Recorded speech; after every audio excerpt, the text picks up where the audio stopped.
Selamat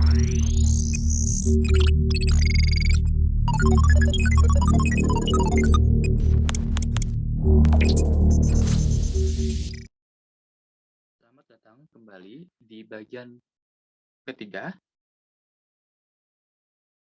Saat ini kita akan mulai membahas objek dalam R. Part 3 dan part 4 akan membahas mengenai objek dalam R. Tapi sebelum itu kita akan berkenalan dulu dengan simbol-simbol yang akan biasa kita lihat. Pertama, kita lihat di sini ada yang bergelombang. Ini disebut tilde. Tilde akan sangat banyak digunakan dalam command line di R. Lalu ada left, right, curly bracket. Lalu ada juga left, right, square bracket. Pastikan semua mengetahui apa simbol ini sehingga komunikasi antar pengguna pemrograman, baik R atau pemrograman lainnya, itu sama. Jadi sehingga sama-sama mengerti apa yang dimaksud dengan simbol ini dan ketika disebut kita tahu simbol itu apa namanya. Lalu kita punya less than, lalu juga greater than. Lalu ini yang biasa kita sebut dalam kurung, ini adalah parenthesis. Left atau right parenthesis. Kita akan mulai membedakan curly bracket, square bracket, atau parenthesis. Lalu di sini ada pangkat, biasa kita gunakan 2 pangkat 3 atau 3 pangkat 5. Itu disebut circumflex accent. Lanjut itu, ada left or right single quotation mark. Single, lalu di bawahnya ada yang double. Left atau right, double quotation mark. Lalu ada 2 yang mirip quotation mark, tapi ini biasa dipakai untuk turunan biasanya kalau dalam matematika ada derivatif. Ada single prime, ada double prime. Lalu ini kita disebut yang di sini karena tegak ya, itu disebut double prime. Lalu ada less than or equal to. Ada juga greater than or equal to. Baik, sampai sini kita bisa lanjut untuk lanjut ke R. Kita akan terus menggunakan RStudio. Namun sebelumnya kita akan melakukan recap. Apa saja yang sudah kita pelajari. Sebelumnya kita sudah dapat menggunakan beberapa fungsi dasar seperti objects, ls, rm. Mungkin rm belum dibahas, tapi kita akan coba membuat assign. Ini juga mungkin akan langsung ke 31 juga, karena ini disebut operator penugasan. Dalam R, kita memberikan sebuah variabel dengan kurang dari dash sebuah angka mungkin. Kita coba angka. Lalu ini 5. Lalu kita pilih lagi di sini ada 9, maka ini 9. Untuk melihat variabel apa saja yang kita sudah eksekusi, kita bisa lihat di R environment. Di sini kita bisa lihat bahwa di memori kita, di RAM, kita sudah memiliki variabel X dan Y dengan nilai 5 dan 9 masing-masing. Atau jika kita menggunakan RGUI, jika peserta mungkin tidak menggunakan RStudio, kita bisa menggunakan 2 cara. Pertama, kita menggunakan objects, sudah ada di sini, kita klik. Kita melihat bahwa variabel yang sudah dieksekusi adalah X dan Y. Lalu kita bisa juga pilih ls. X, Y. Sama saja. LS ini merupakan singkatan dari list simply. Lalu bagaimana caranya agar kita menghapus semua yang sudah kita tulis? Artinya kita ingin agar X dan Y yang sudah kita taruh di sini di environment itu terhapus dari RAM. Pertama, kita bisa menggunakan cara parsial, artinya satu persatu, atau keseluruhan. Untuk cara keseluruhan, kita menggunakan, misalkan tadi kita sudah punya X 5, Y 9, lalu Z 10. Kita juga bisa langsung objects, lalu juga ls. Sekarang kita ingin menghapus, misalkan, variabel X dari memori kita. Kita bisa klik RM dalam kurung X. Lalu kita ketik run, atau mungkin jika sudah di baris yang ada di sini, baris 8 di RM, kita cukup klik Ctrl Enter, maka kita lihat sekarang sudah tidak ada X. Ya, RM X artinya kita menghapus X.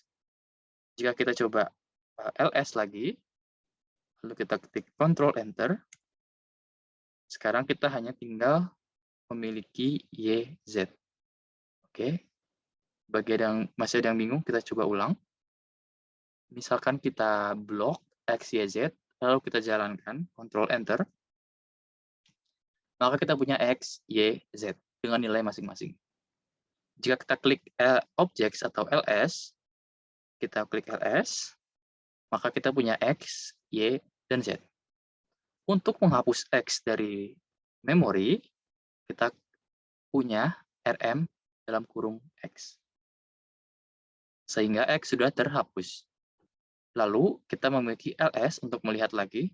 Sekarang kita hanya memiliki Y dan Z. Lalu bagaimana caranya agar semua variabel yang sudah kita tulis dapat dihapus? Cara yang paling mudah adalah dengan RM, lalu kita membuat list sama dengan, ya, kita masukkan ls, buka kurung, tutup kurung. ls di sini artinya apa? Logikanya seperti ini. Kita ingin remove RM, ya. Kalau tadi X, sekarang kita punya list. Kalau kita klik ls, akan keluar Y dan Z. Oke, atau mungkin kita ulang lagi, X, Y, Z supaya ada semua. Sekarang kita punya ls, itu X, Y, dan Z. Kalau kita ingin menghapus X, Y, dan Z, maka kita remove semua. Di sini list ls ini kan artinya X, Y, Z. Artinya kita menghapus X, Y, Z. ls di sini tidak perlu ada argumen atau apapun dalam kurung. Lalu kita klik Ctrl Enter.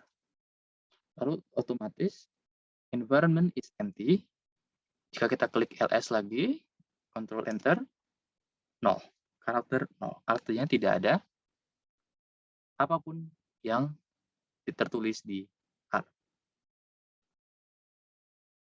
Oke. Lalu ada salah satu cara lain untuk mencari kata-kata tertentu.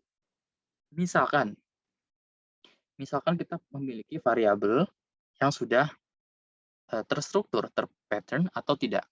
Misalkan kita punya variabel bernama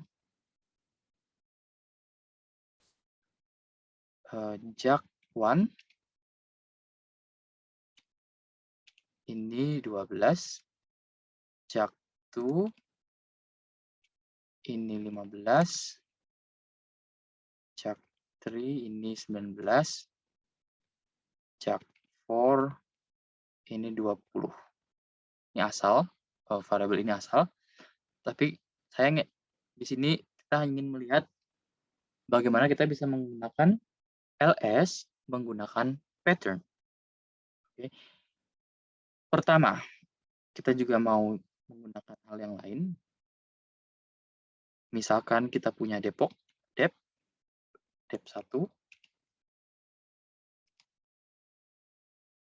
itu bernilai 4, dep 2 itu bernilai 8, dep 3 itu bernilai 3. Misalkan. Kita run sekarang, pastikan ada di dalam memori, sudah tercantum. Lalu misalkan banyak sekali variabel yang seperti ini, misalkan jak sampai 100, 200, dan sekian.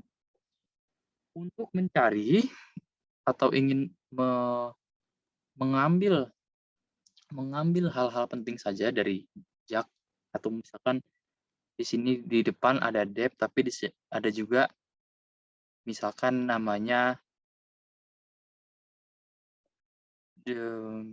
atau jambi misalkan. Jambi 1. Jambi 2, 8. Baik. Ini kita run juga. Oke. Kita sekarang sudah punya jak 1, dep 1, dan seterusnya. Di sini kita lihat di area environment. Lalu bagaimana caranya agar dari data yang banyak ini, kita hanya ingin ambil semua yang memiliki kata tertentu. Kita bisa menggunakan ls, menggunakan path. Ini bisa pattern atau path sama dengan, atau mungkin biar penuh aja, pattern. Kita buka dengan double quotient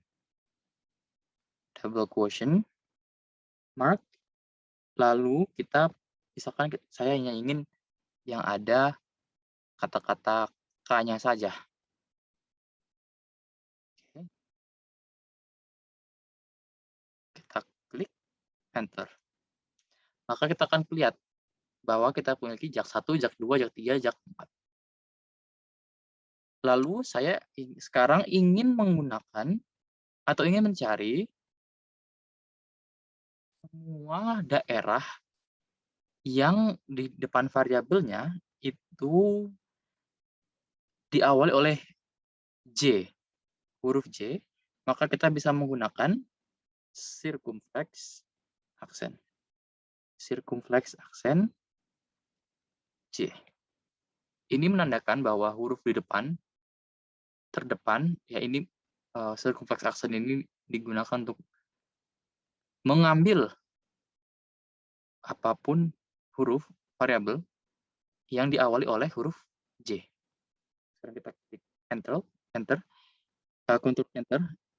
Lalu kita melihat bahwa jak 1, jak 2, jak 3, jak 4, jambi 1, jambi 2 diawali oleh huruf J. Demikian, kita juga bisa melihat, kita copy, jika di depannya D, kita juga bisa melihat. Akan keluar depok saja. Dep 1, dep 2, dep 3. Baik, itu adalah penggunaan dari objects, ls, dan rm. Baik, sekarang kita akan lanjut. Kita akan lanjut ke operator penugasan. Seperti yang telah kita lihat bahwa setiap kita ingin mengambil atau membuat sebuah variabel, kita di R ini ada tanda prom. Prom artinya greater than di sini sebelah kiri, di sebelah kiri kursor yang kelap-kelip, itu ada tanda prompt, artinya bahwa R siap untuk mengeksekusi sebuah perintah, sebuah command line. Kita hapus dulu. Baik, sekarang kita lihat di sini ada prompt. Ini artinya R sudah siap. ready untuk apapun yang kita akan eksekusi. Sekarang, dalam R, kita menggunakan assignment operator atau operator penugasan dengan mulai dari penamaan. Penamaan tidak boleh ada spasi. Ya, penamaan tidak boleh ada spasi. Variabel 1 ini tidak ada spasi. Kita ingin harganya 43. Lalu, bagaimana jika ada spasi? Misalkan var 1, 43. Maka akan ada error. Hal ini disebabkan semua nama variabel di R, atau kita membuat objek istilahnya, tidak boleh ada spasi. Apapun boleh, selama tidak ada spasi. Misalkan var underscore 1. Itu berisi 50. Maka bisa.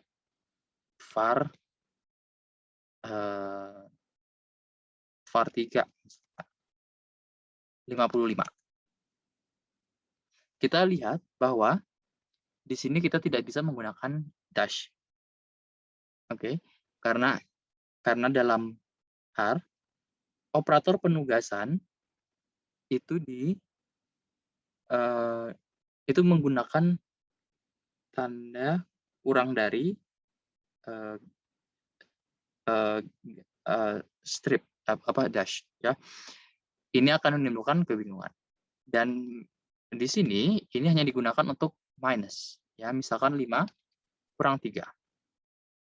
Ya, sehingga kita tidak bisa menggunakan dash di sini.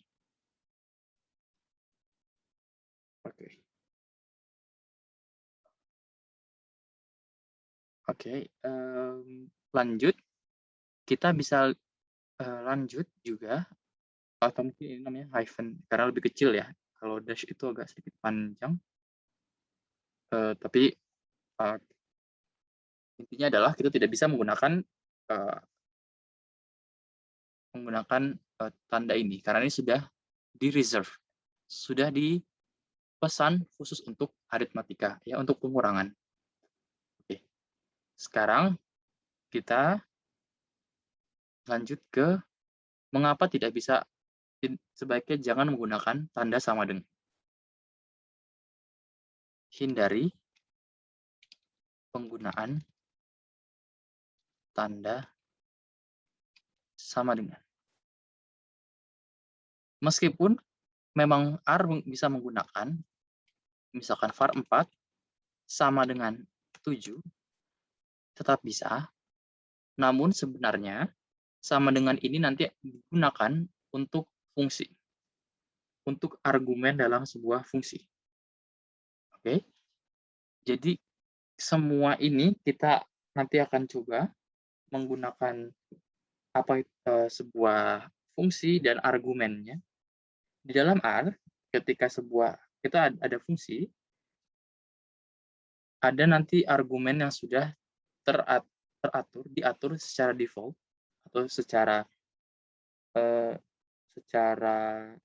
umum, sehingga jika kita tidak mengubah argumen tersebut, maka itulah yang R akan eksekusi. Jadi seperti contoh, nanti kita akan lihat di penggunaan fungsi, terutama di vektor dasar maupun operasi vektor numerik. Namun kita bisa lihat bahwa tanda sama dengan ini sebaiknya dihindari. Oke, jadi sama dengan ini nanti hanya dipakai dalam argumen fungsi atau ketika ingin menggunakan fungsi logika yang harus sama dengannya 2 kali. Baik, kita akan lanjut itu nanti secara singkat. Operator penugasan dalam R itu kurang dari hyphen sebuah nilai.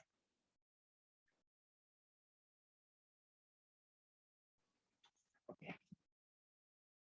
Kita hapus dulu. Remove list ls. Oke, semua hilang. Sekarang kita akan masuk ke aljabar sederhana. Aljabar sederhana ini sangat mudah seperti yang sudah kita lakukan. X, Y, Z. Misalkan kita sudah punya X.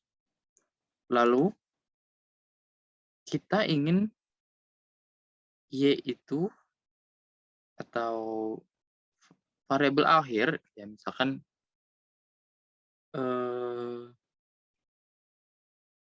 kita punya variabel T, itu merupakan X pangkat 2 dikurang X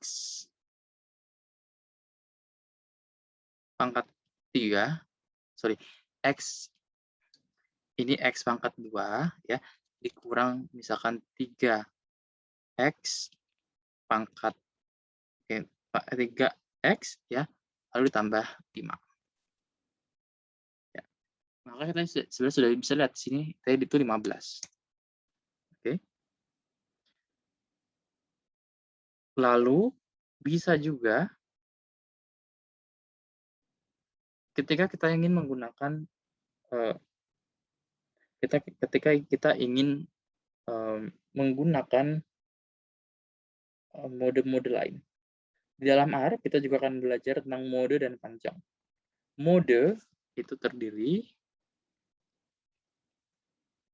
mode itu ada num, ini numerik, lalu ada juga char, ini karakter, lalu ada juga kompleks, ini bilangan kompleks, ada juga log. Ini bukan log dalam matematika, tapi ini adalah mode yang disebut logic. Ini adalah mode dalam R. Kita bisa contoh, misalkan X, kita sudah punya X ya. Kita punya X, Y, Z, sekarang kita mau punya R. R merupakan variabel dengan sebuah nama. Bali. Oke, kita punya R adalah Bali. Lalu S, kita punya misalkan false. Kita sudah punya T, kita kita akan override, artinya nanti akan berubah tidak 15 lagi, karena kita sudah membuat T baru, artinya T akan otomatis dihapus dan diganti oleh T yang baru, ya, override.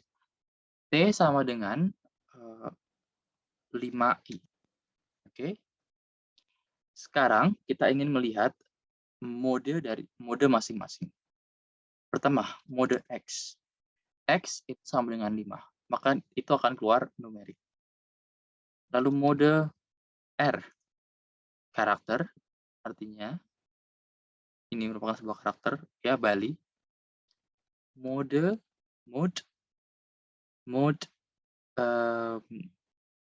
XRS, S. Logical, ya. S, mode logical itu bisa true atau false. Lalu dalam mode T, ini adalah bilangan kompleks, 5i. Inilah yang 4 mode dasar utama dalam R yang akan terus dipakai sampai lanjut. Namun biasanya 3 ini yang paling sering muncul, karena kalau kompleks biasanya akan lebih ke komputasi matematika atau statistika. Baik, lanjut. Kita sudah berdasarkan mode, lalu kita sekarang memiliki apa yang disebut length. Length merupakan sebuah panjang. Ini kita akan belajar vektor nanti. X, kita bisa ubah sekarang R, S. Oke, artinya ini hanya memiliki satu elemen. Ya, X kan hanya memiliki 5, R hanya memiliki kata Bali, satu kata yaitu Bali, S itu merupakan false, sebuah logika, dan T itu bernilai 5i. Itu merupakan satu elemen.